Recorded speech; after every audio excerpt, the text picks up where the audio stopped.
பாத்தியா, நான் சொன்னல நீ ஷாக் ஆவன்னு. சின்னையாவியா அவ இவன்னு சொன்ன? தப்பு தப்பு தப்பு.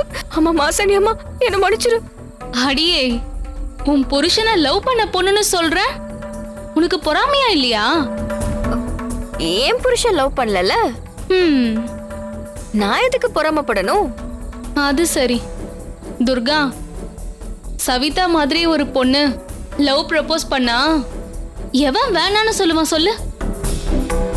ஆனா உன் புருஷன் அவளை விட்டுட்டு உன்னை கல்யாணம் பண்ணிருக்கான். அப்போ நீ அவ்வளோ லக்கி, கொடுத்து வச்சவன்னு சொன்ன. ஆமா. என்ன ஆமா? உன்னை விட அவன் தான் கொடுத்து வச்சவன். ஏன் இப்படி சொல்றீங்க?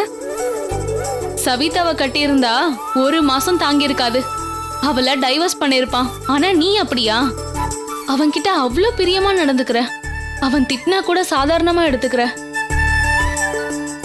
அவனுக்கு ஏத்த வைஃப் நீதான். நீங்க தான் சொல்லிக்கணும். ஆனா அவரு என் முகத்திலே முழிக்காத, என் முன்னாடியே நிக்காதுன்னு திட்டுறாரு. என்னை விட்டு போன்னு சொல்ல போறாரோ? அப்படியெல்லாம் சொன்னா கூட அதெல்லாம் சும்மா கோவத்துல சொன்னதாதான் இருக்கும். இங்க பாரு, இனிமே நீ இல்லாம அவனால வாழவே முடியாது. நீ வேணா பாரு. Hey, Savita. Many Oh, congratulations. thank you. How are you? Yeah, I'm fine. என்ன பொறாமையா இருக்கா? அப்படிலாம் இல்லையே. சரி, நம்பிட்டேன். சவிதா வந்தா அவளை கட் பண்ணி விடுறதுக்காக அசோக் கண்டிப்பா என்ன தேடிக்கிட்டு இருப்பான். நான் போறேன்.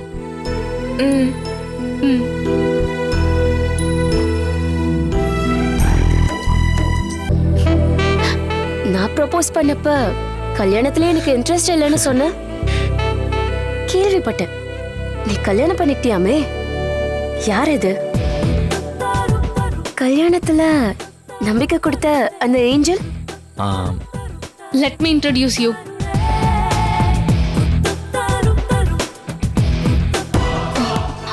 துர்கா, இங்க வா.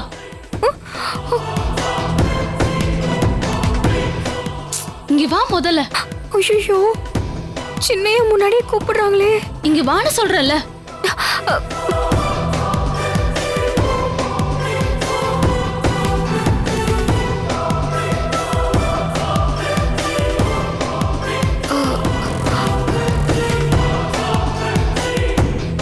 This is Durga, அசோக்கோட wife.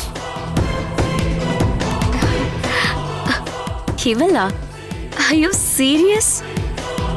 நீ என்ன prank பண்றியா? Ashok is my boss. அதோட தி கிரேட் சவிதா கிட்ட நான் எப்படி prank பண்ண முடியும்? இவங்க தான் அசோக்கோட wife.